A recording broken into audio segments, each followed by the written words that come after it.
At the end, I would like to mention few more things, but still remaining in the area of the basics. Git ignore. So a file that allows us to specify a list of files and folders that will be ignored by Git and will not go to the repository. They will only remain in our working directory. It is best to put this file in the main directory of our project. Git ignore only includes the untracked files, so keep that in mind. Branch master, the default branch of our repository.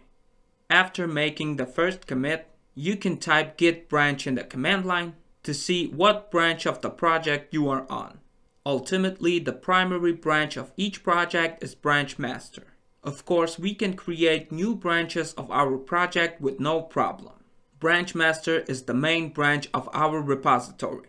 In addition, we can create other branches that can be independent, used for the tests, patches, or various side issues.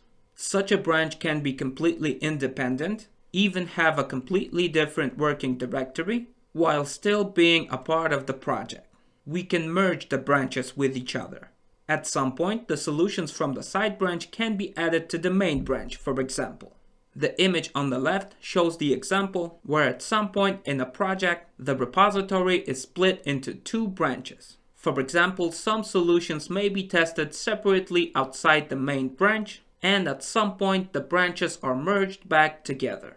But in the image on the right, we can see that the side branch, even though it has been merged into the main branch, can still be expanded independently.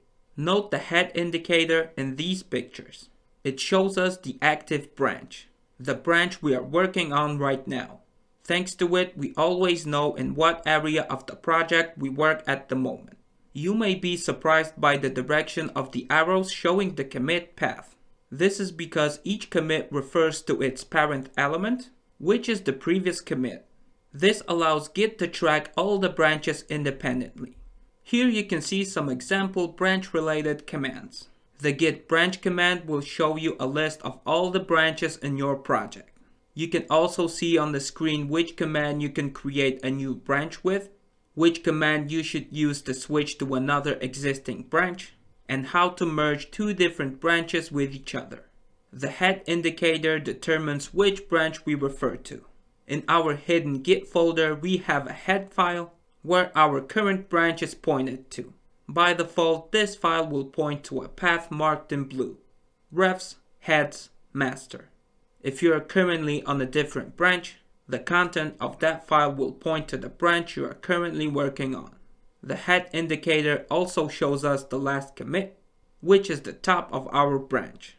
Finally, something that I have not shown in practice yet, but I will show it in the next section of this course. Git push. It is uploading the changes from our local repository to the remote repository. On the other hand, we have the git pull command, which allows us to download the changes from the remote repository to our local repository. So much for the theory. Let's go back to practice. First, we will work in Visual Studio Code, and then we will go to GitHub. There's nothing to wait for, so let's go.